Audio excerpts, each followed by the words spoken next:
Mimi naitwa Suleiman Nyambui Mjaya, ni kochi mkuu na niko kwenye kitengo cha watoto wadogo na chini ya kwenye kamati ya vijana na watoto wadogo katika shirikisho la riadha Tanzania.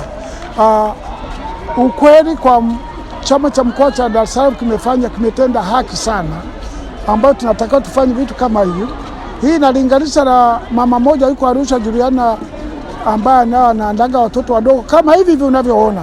Kwa tungeomba mikoa yote iwe na mfumo kama huu kwa tunachezesha watoto, wanachezesha watoto. Kitu kilichopendeza kwa hawa, baada ya miezi mitatu wanarudia tena kuchezesha watoto. Nasikia jana walikuwa watoto wengi sana kuzidi leo, ambao nimeshangaa kuona watoto wengi, lakini jana walikuwa wengi. Kwa ndio tunahitaji kufanya hivyo. Hiyo ndio inazalisha watoto kupenda mchezo wa riadha. Kwa hiyo tunaomba mikoa yote, naomba vyombo vya habari vitafikisha kama hapa ninavyoongea hapa. Najua umechukua video nyingi sana, zipelekwe watu mikoani waone, wafanye michezo kama hii. Wasicheze tu kwa sababu ya shule za msingi mseta. Hao wanafanya baada ya miezi 3 wanacheza. Wanapochagua timu ya kwenda kwenye mashindano ya primary school na secondary, wanabakiza wengine watoto. Kwa hiyo wale watafanya nini? Wanapofanya mashindano mara kwa mara, ndio watoto watakuwa wanakuja mara kwa mara, wanakuwa wazuri, wanalala, wanajua baada ya miezi 3 tutafanya mashindano kama haya. Hii ndio tulikuwa tunafanya enzi zetu akina Nyambui. Mashindano tunafanya shuleni, tunafanya shule jirani, tunaweva kata, tarafa, wilaya. Ndivyo tulikuwa tunafanya mfumo huo. Turudie mfumo huo, ndio tunatengeneza vijana wetu.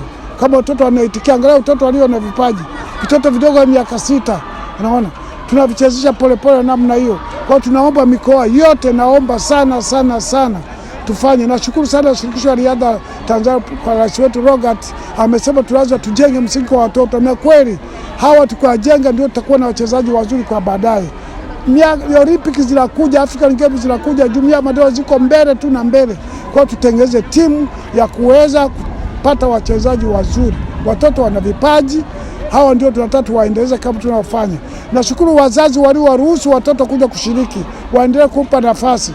Nakumbuka rais mmoja wa Kenya aliongea akasema kwamba tupeni nafasi watoto wacheze michezo yao. Sio kila wakati unapeka tuition mtoto anakuja saa 2 za usiku. Hapana, wapeni nafasi angalau wenyewe wacheze michezo yao, wajifurahishe, ndio waendelee mashule. Na hii ndivyo inavyotakiwa. Unaona, mtoto apende, unakuta wanacheza rede, unakuta, lakini sasa hivi watu wanawabana, nenda shule, nenda tuition, watoto wanashinda kufanya michezo yao, ndio inawachangamsha. Unaona, mtoto atasoma vizuri tu akiwa amechangamka kimichezo. Unaona, hiyo ndio napenda sana. Unaona, napenda sana. Ndio tunaomba sana wazazi waendelee kusupport watoto wao, na shule zilizoleta watoto walioleta watoto wao, naomba sana waendelee kuwaruhusu. Asante sana.